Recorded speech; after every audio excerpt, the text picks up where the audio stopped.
ओम शांति। इस शरीर का नाम सुजाता दास है।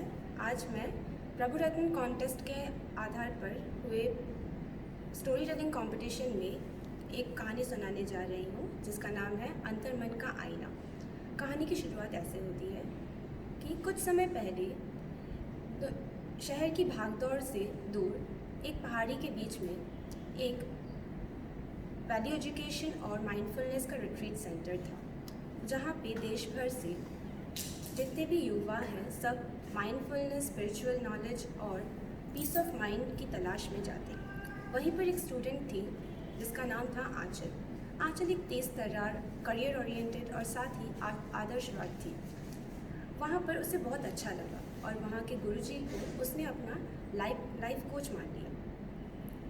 अब 1 महीने के रिट्रीट के बाद आंचल घर जाने ही वाली थी तो गुरुजी ने उसे बुलाया और उसके फ़ोन में एक स्मार्ट मिरर ऐप, जो कि एक AI आधारित मिरर ऐप था, उसको डाउनलोड कर दिया और कहा ये कोई आम मिरर नहीं है, कोई आम ऐप नहीं है, इससे तुम दूसरों के अंदर की इनर फीलिंग को समझ सकती हो, तो इसीलिए इसको ध्यान से यूज़ करना।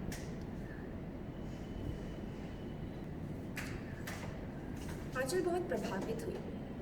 आंचल को लगा तो जाने से पहले मैं क्यों ना इस ऐप को गुरुजी के ऊपर ही एक बार यूज़ करके देख लेती हूँ। तो उसने फ़ोन को गुरुजी की तरफ किया और देखा कि स्क्रीन में कुछ लिखा हुआ है और वो देख के वो चौंक गई। स्क्रीन में लिखा हुआ था सुपीरियॉरिटी कॉम्प्लेक्स, फॉलोअर्स से वैलिडेशन की इच्छा और साथ ही अपनी टीचिंग्स को सबसे ऊंचा मानना। ये देखकर वो दग्ध रह गई, वो सन्न हो गई।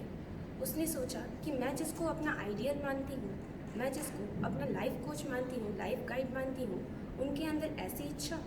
फिर कुछ ना बोलते हुए वो घर वापस चली गई। घर जाकर उसने अब उस ऐप को हर किसी पर यूज़ किया, चाहे उसके वो फ्रेंड्स हो, चाहे माता पिता, चाहे रिलेटिव्स, चाहे ऑफिस के कलीग्स। जब उसने फ़ोन पे, सोशल मीडिया पर अपने दोस्तों के पिक्चर्स के ऊपर उस ऐप को यूज़ किया तो देखा उनके अंदर अकेलेपन की भावना थी। वहीं पर जब उसने ऑफिस के कलीग्स पर वो यूज़ किया तब देखा कि उनके अंदर इन्फीरियरिटी कॉम्प्लेक्स और कंपटीशन की भावना थी। साथ ही जब उसने रिलेटिव्स के ऊपर यूज़ किया तो देखा उनके अंदर हर टाइम पे भौतिक तुलना और जलन की भावना थी। ये सब देखते हुए वो और भी ज़्यादा जैसे टूटने लगी थी।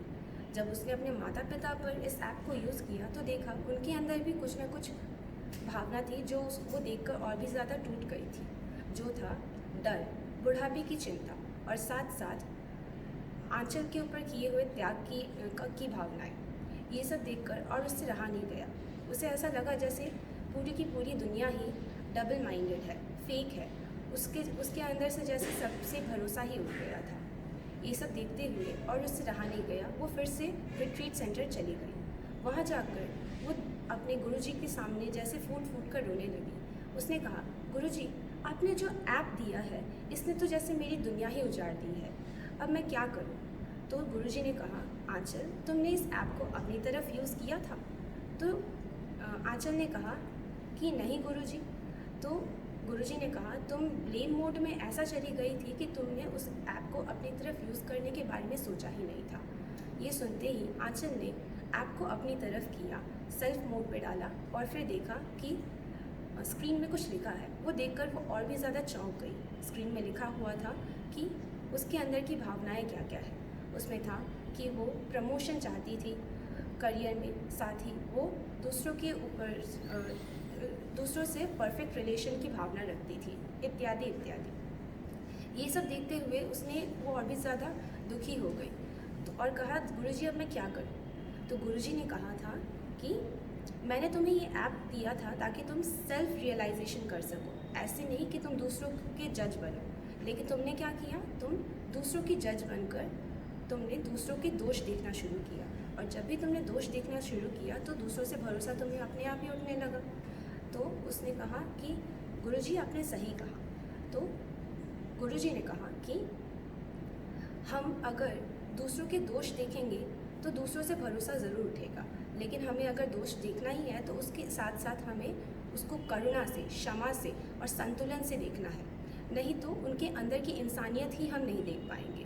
तो इसी के साथ आंचल ने कहा कि टेक्नोलॉजी से हम लोगों के अंदर के मन की इनर फीलिंग को तो पढ़ सकते हैं, लेकिन अगर उनके अंदर को समझना है, उनके दिल को समझना है, तो फिर वो हमारे दिल के अलावा और कोई नहीं कर सकता है। तो इसीलिए ही नहीं तो हम लोग क्या कर सकते हैं कि दूसरों के साथ हमारा जो फीलिंग है, जो दूसरों के अंदर के को अगर हम दोष देखेंगे तो उसको क्षमा, करुणा और संतुलन से देखेंगे, तभी हम एक साथ रह पाएंगे, नहीं तो ये दुनिया कब की टूट के बिखर जाती है। वैसे ही बाबा ने हमको अपने ज्ञान से समझाया है कि हमें खुद का जज बनना है, ना कि दूसरों का। हमें दूसरों का वकील बनना है। अगर हम दूसरों के दोष देखेंगे तो उससे हमारे अंदर कमी, कमज़ोरी और भी ज़्यादा आ जाएगी। तो हमें ब्लेम मोड में नहीं जाना है, क्योंकि ब्लेम मोड और विक्टिम मोड में जब भी हम जाते हैं तो दूसरों की कमी, कमज़ोरियाँ दिखती है और हमें ऐसा लगता है कि हमारे ऊपर जो भी परेशानियाँ आ रही है उन सब के ज़िम्मेदार दूसरे हैं। तो उससे क्या होता है कि हमारे अंदर के प्रॉब्लम्स और भी ज़्यादा बढ़ जाती है, इन्फीरियरिटी कॉम्प्लेक्स बढ़ जाती है, जो कि बाबा ने हमें कभी नहीं सिखाया है। साथ ही बाबा ने बोला है कि अगर हमें किसी को सिखाना है तो श्रेष्ठ कर्म करके सिखाना है, ना कि बोल कर सिखाना है।